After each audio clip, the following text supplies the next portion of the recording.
Hey guys, अगर हम पूरे वर्ल्ड की बात करें तो ट्रैवलिंग और ट्रांसपोर्टेशन ये दो वर्ड सुन के सभी को टेंशन हो जाता है। सभी के माइंड में so much of stress, so much of time and बहुत सारा खर्चा, ये सारी चीज़ें आने लगती है। लाइक आपने भी देखा होगा, अगर आपको ट्रैवलिंग के हैरेसमेंट से बचना है और आपको टाइम भी बचाना है तो आपको अपने खर्चे बढ़ाने पड़ते हैं, आपको एक्सपेंसेस बढ़ाना पड़ता है। फॉर एग्जाम्पल, अगर आपको 1800 किलोमीटर से 2000 किलोमीटर्स तक का ट्रैवलिंग करना है तो आप अगर कम टाइम में ट्रैवल करना चाहते हैं तो आप एयरवेज प्रीफर करेंगे।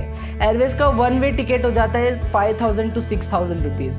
और वही अगर हम ट्रेन की बात करें तो उसमें हमें ट्रैवलिंग का हैरेसमेंट प्लस टाइम भी बहुत ज़्यादा लगता है, तो उसका प्राइस बहुत कम हो जाता है। ये सारा सिचुएशन देख के एलन मस्क ने बोला, हम करते हैं प्रबंध, आप चिंता मत करिए।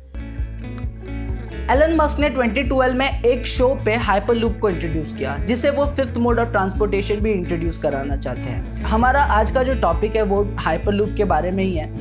हम देखेंगे कि फिफ्थ मोड ऑफ ट्रांसपोर्टेशन सच में हाइपरलूप बन सकता है या नहीं, और भी बहुत सारी चीज़ देखेंगे, जैसे कि हम देखेंगे हाइपरलूप का मैकेनिज्म क्या है, किस कंसेप्ट पे काम करता है, ये सारी चीज़ें देखिए। ये सारी चीज़ शुरू करने से पहले हम शुरुआत से शुरू करते हैं। रॉबर्ट गोडार्ड एक स्टूडेंट थे जिन्हें उनके क्लास के प्रोफेसर ने एक क्वेश्चन पूछा related to travelling in future. 1904 में उन्होंने एक बहुत ही अच्छी थियरी बनाई जिसका नाम उन्होंने रखा द गोडार्ड सुपर ट्रेन। इस थियरी को उन्होंने सभी को सुनाया और सभी को ये थियरी बहुत ज़्यादा पसंद आई। इस सेम थियरी पे गोडार्ड ने एक शॉर्ट स्टोरी बनाया जिसका नाम उन्होंने द हाई स्पीड बेट रखा। सेम स्टोरी को साइंटिफिक अमेरिका नाम के मैगजीन में भेजा गया और उस मैगजीन ने इस स्टोरी को the limit of rapid transit के टाइटल के अंदर पब्लिश किया। ये वाली स्टोरी मैं आप सबको इसलिए बता रहा हूँ क्योंकि जो सुपर ट्रेन की बात गोडार्ड ने की है उसका जो कंसेप्ट है वो एलन मस्क के हाइपरलूप के कंसेप्ट से मैच करता है। और गोडार्ड का जो सुपर ट्रेन है वो मैग्नेटिक लेविटेशन कंसेप्ट से चलता है और सेम वही चीज हाइपरलूप में भी है। मैग्नेटिक लेविटेशन यानी कि मैगलेव, ये नाम आपने सुना होगा, मैगलेव ट्रेन, जिसे जापान में बुलेट ट्रेन कहा जाता है और चाइना में मैगलेव ट्रेन ही कहा जाता है। हाइपरलूप का जो कंसेप्ट है वो भी लगभग सेम ही है, लेकिन एज यूजुअल जैसे एलन मस्क ने स्टारलिंक इंटरनेट में नॉर्मल सैटेलाइट इंटरनेट के कंसेप्ट से थोड़ा चेंज किया था, वैसे ही इसमें भी किया है और ये नेचुरल है।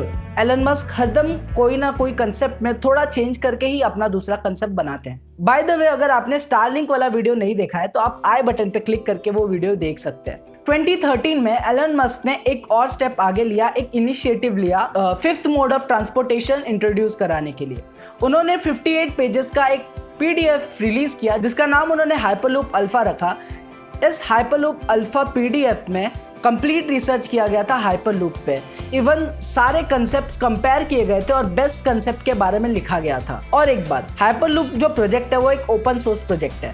ओपन सोर्स प्रोजेक्ट यानी कि वर्ल्ड की किसी भी कंपनी को अगर हाइपरलूप से रिलेटेड कोई भी अच्छा यूनिक आइडिया हो तो वो उसे थ्योरेटिकली एंड प्रैक्टिकली एक्सप्रेस कर सकते हैं। इस प्रोजेक्ट के ओपन सोर्स होने की वजह से एलन मस्क ने जो 58 पेजेस का पीडीएफ रिलीज किया था वो बहुत सारी कंपनीज को हेल्प किया। इवन बहुत सारी कंपनीज फॉर्म हुई, जैसे कि DGW हाइपरलूप जो इंडियन कंपनी है वो फॉर्म हुई, फिर हाइपरलूप ट्रांसपोर्ट टेक्नोलॉजीज भी फॉर्म हुई, फिर वर्जिन हाइपरलूप 1 फॉर्म हुआ। बहुत सारी ऐसी कंपनीज फॉर्म हुई। सिर्फ इतना ही नहीं, सिर्फ एलन मस्क ने ही नहीं बल्कि बहुत सारे बिलियनर्स ने उसमें इन्वेस्टमेंट किया।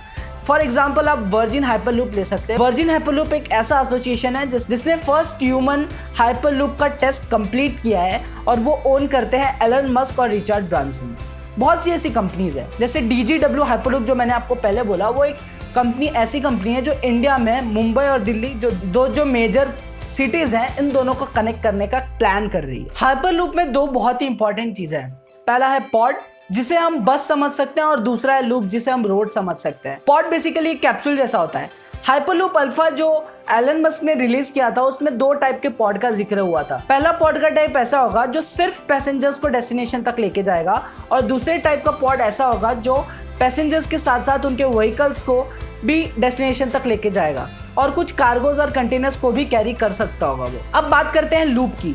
लूप बेसिकली ऐसा दिखता है और ये एक टनल जैसा होता है, और टनल कंप्लीटली मेटल का बना हुआ होगा, और इस मेटल के टनल में जो एटमॉस्फेरिक प्रेशर होगा वो मार्स के एटमॉस्फेरिक प्रेशर का 1/6 होगा, यानी कि बहुत ज़्यादा कम होगा।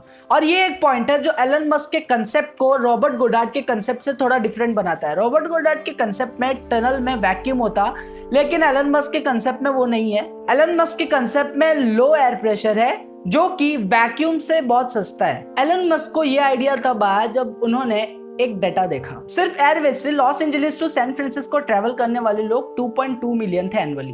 और एयरवेज कितना महंगा ये मुझे आपको बताने की जरूरत नहीं है, आपको ऑलरेडी पता ही होगा। तो आप लोग सोचिए, एयरवेज, रोडवेज और रेलवे, ये तीनों ट्रांसपोर्टेशन मोड मिला के कितने ज्यादा लोग ट्रैवल करते होंगे एनुअली। इस क्राउड को तो कम नहीं किया जा सकता, लेकिन एक और मोड ऑफ ट्रांसपोर्टेशन, एक और ऑप्शन इन क्राउड को दिया जा सकता है जिससे वो फास्ट ट्रैवल कर सके। और वही जो ऑप्शन है वो है हाइपरलूप, जो एलन मस्क ने दिया है। एज पर अजम्पशन और कुछ प्रैक्टिकल रिपोर्ट्स के हिसाब से Los Angeles to San Francisco का जो डिस्टेंस है वो सिर्फ 35 मिनट्स में कवर करेगा हाइपरलूप, और वो भी सिर्फ 20 USDs में, यानी कि एयरवेज से बहुत ज्यादा कम पैसे में। हाइपरलूप की जो स्पीड है वो है 600 माइल्स पर आवर से लेकर 720 माइल्स पर आवर तक, यानी कि 1000 किलोमीटर पर आवर से लेकर 1250 किलोमीटर पर आवर तक, यानी कि बहुत ही ज्यादा स्पीड होगा, अल्ट्रासोनिक स्पीड होगा।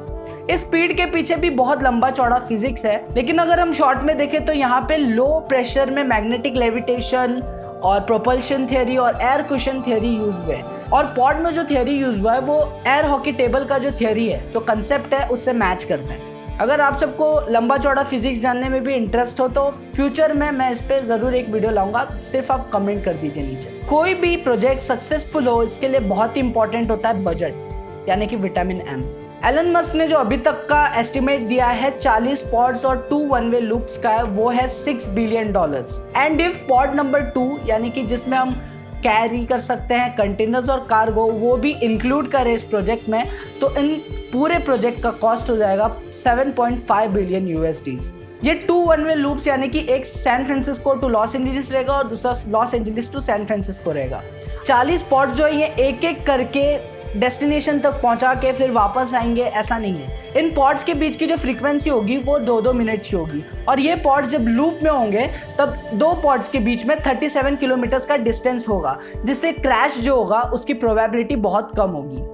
और इस चीज से एक और चीज अच्छा ये होगा कि ज्यादा लूप्स बनाने की जरूरत नहीं पड़ेगी, और इन लूप्स में ही कंटिन्यूस फ्लो होते रहेंगे पॉड्स। एंड एक और बात, एलन मस्क की एक और अच्छी बात यह है कि वो कॉस्ट कटिंग में बहुत ज़्यादा बिलीव करते हैं।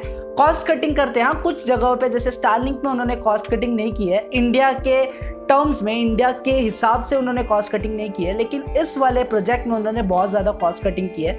फॉर एग्जाम्पल आप देख सकते हैं, एयर कुशन जो होता है वो एयर कुशन लूप में लगाना पड़ता। अगर लूप में एयर कुशन लगाएंगे तो उसमें बजट ज़्यादा बढ़ जाएगा, और पॉड में अगर हम लगाएंगे तो पॉड में बजट थोड़ा कम हो जाएगा। यहाँ पे कॉस्ट कटिंग हो जाएगी। एलन मस्क ने ये प्लान किया है। अब हम बात करते हैं हाइपरलूप इंडिया में कैसे और कब आने की संभावना है उस बारे में।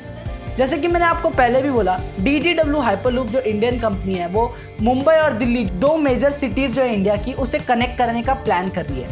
लेकिन इससे पहले शायद वर्ल्ड की सबसे फर्स्ट हाइपरलूप सिस्टम मुंबई और पुणे को कनेक्ट कर सकती थी 145 किलोमीटर ट्रैवल करके, और ये प्लान किया था 2019 में बीजेपी गवर्नमेंट ने देवेंद्र फडणवीस के लीडरशिप में और हाइपरलूप 1 ने मिलके। और इस प्लान के तहत PMRDA को इसकी पूरी रिस्पॉन्सिबिलिटी दी गई थी।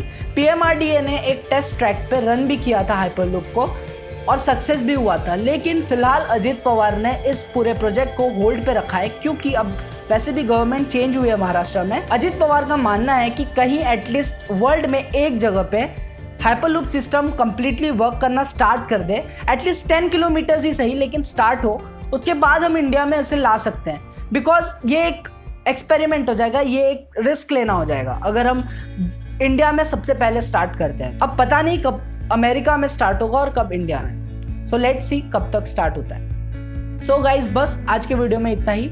अगर आप सबको हाइपरलूप से रिलेटेड कोई भी क्वेश्चन हो तो आप कमेंट सेक्शन में पूछ सकते हैं, या तो आप इंस्टाग्राम पे हमें फॉलो करके DM जरूर करें। आई विल ट्राई बेस्ट कि आप सबका जो भी डाउट हो वो क्लियर हो सके। एज यूजुअल, अगर आपको मेरा वीडियो पसंद आए तो प्लीज़ वीडियो को लाइक कीजिए, अपने फ्रेंड्स के साथ शेयर कीजिए, और अगर आपको मेरा काम पसंद आता है तो जल्दी से चैनल को सब्सक्राइब कीजिए और बेल आइकन बटन जरूर दबाइए, सो दैट आप सबको मेरे आने वाले सारे वीडियोज़ का अपडेट मिलता रहे। बाय बाय, टेक केयर, जय हिंद। एंड वेट, हमें इंस्टाग्राम पे फॉलो करना मत भूलिए, लिंक डिस्क्रिप्शन में।